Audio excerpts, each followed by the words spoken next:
আসসালামু আলাইকুম বন্ধুরা, কেমন আছেন? নিশ্চয়ই ভালো আছেন। আলহামদুলিল্লাহ, আমরাও খুব ভালো আছি। আমি আজকে ফ্রিজটা পরিষ্কার করে নিব, তাই কালকে রাতে ফ্রিজটা বন্ধ করে রেখেছিলাম। ঈদ উপলক্ষে ফ্রিজটা আজকে পরিষ্কার করব, কারণ এখন ফ্রিজে মাছ মাংস খুব কমই আছে, কারণ সামনে ঈদের মধ্যে অনেক কিছু রাখা হবে, বিশেষ করে গরুর মাংস রাখা হবে। এখন পরের দিন সকাল 10টা বেশি হবে, 10:30টার মতো আমরা চা নাস্তা খেলাম। চা নাস্তা খেয়ে কাজে লেগে পড়লাম। এখন আমি মুছতেছি ফ্রিজটাকে। এই তো আমার পরিষ্কার করা হচ্ছে কিনা একটু দেখবেন, বলবেন, কমেন্টে জানাবেন।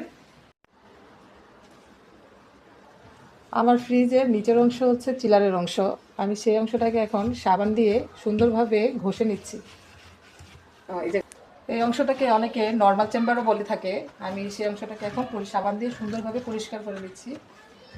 আপনারা তাহলে দেখতে থাকুন।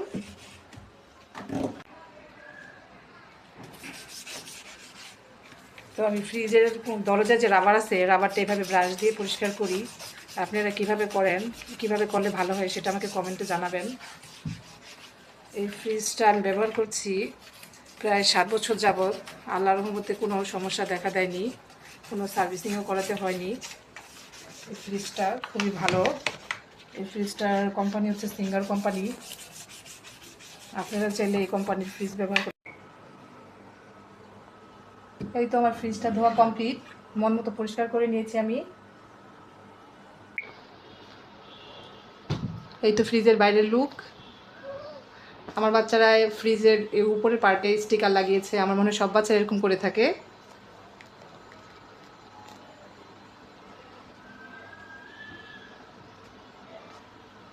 ফ্রিজের ভিতরে সেলফ, ডয়ার, যাবতীয় যা আছে তা আমি সুন্দর মতন আগেই পরিষ্কার করে রেখেছি। আমার বাচ্চা যেহেতু ছোট, তাই আমি যখন সময় পাই তখনই কাজগুলো সেরে রাখি। এখন আমি ফ্রিজের নিচের অংশটাও সুন্দর করে পরিষ্কার করে নেব, তাহলে আপনারা দেখে নিন।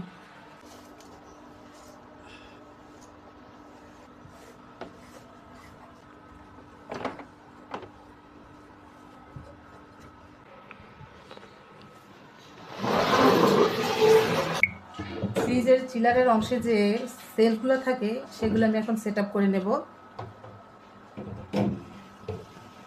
এই তো আমার ফ্রিজ একদম পরিষ্কার হয়ে গেছে। এটা ফ্রিজের লাস্ট লুক। আমি সবসময় ফ্রিজ পরিষ্কার করার পর এরকম একটি মোটা কাগজ দিয়ে দিই। এই তো আমার এই ভিডিওটি আপনাদের কাছে ভালো লাগলে আমার চ্যানেলটিকে সাবস্ক্রাইব করবেন, আমার পাশে থাকবেন ও আমার এই ভিডিওটি আপনার বন্ধুবান্ধব ও আত্মীয় স্বজনের সাথে শেয়ার করবেন। আমি যেন নতুন নতুন ভিডিও তৈরি করতে পারি, সেজন্য আমাকে উৎসাহিত করবেন, আমাকে দোয়া করবেন। আল্লাহ হাফেজ।